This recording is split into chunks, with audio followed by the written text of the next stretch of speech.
Je vous ramène dans le temps pour quelques instants, vous dévoiler des faits qu'on n'apprend pas forcément. J'entretiens une autre histoire, celle qu'on voit pas dans les cours. Amérindiens et les noirs, celle qu'il faut remettre à jour.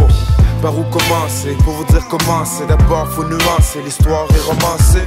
Manipulée, elle est écrite par les vainqueurs. Dans une partie dissimulée, les hypocrites d'être pas d'hier. Webster est l'un des pionniers du mouvement hip-hop québécois. Reconnu pour la qualité de ses textes ainsi que l'intelligence de ses propos, il donne aussi des conférences sur la diversité culturelle et l'histoire des Noirs. En quête d'identité, Maxime adhère très jeune à une organisation d'extrême droite qui prône la suprématie blanche. Il fondera même une organisation qui véhicule des messages haineux. Aujourd'hui, Maxime a renié ses idéologies racistes et milite activement pour la prévention de la radicalisation menant à la violence. Webster et Maxime se rencontrent pour la première fois dans le quartier qui les a vus naître. Ils unissent leurs voix contre la radicalisation et racontent pourquoi ils ont eu tort dans le passé. Maxime, salut. Salut Webster. Raconte-moi, s'il te plaît, comment tu t'es radicalisé? J'ai été prédisposé à tomber dans l'extrême droite. J'ai rencontré des mauvaises personnes au mauvais moment dans ma vie parce que je cherchais des réponses à des questions qui n'avaient peut-être pas de réponse finalement. J'avais besoin de canaliser mon militantisme.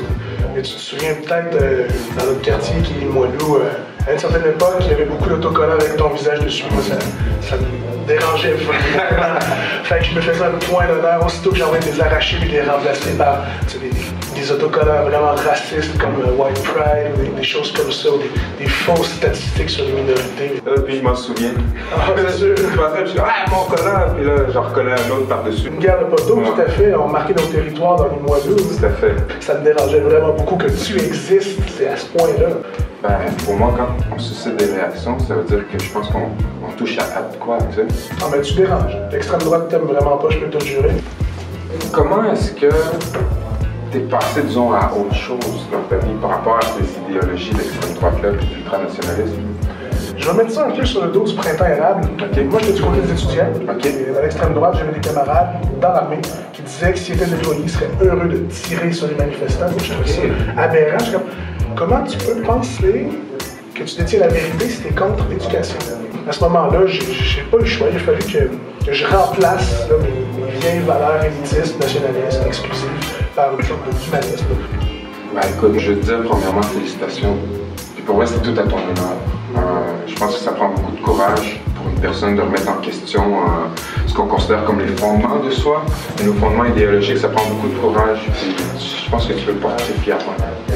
Moi, je voudrais m'excuser parce que pendant des années, j'ai été à l'avant-garde de peu près tous les mouvements réactionnaires racistes au Québec.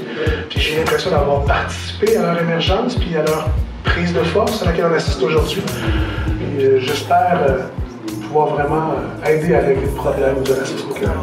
Merci, on a besoin de gens comme toi. Merci. Quand on y pense, 6 minutes d'ignorance, 6 minutes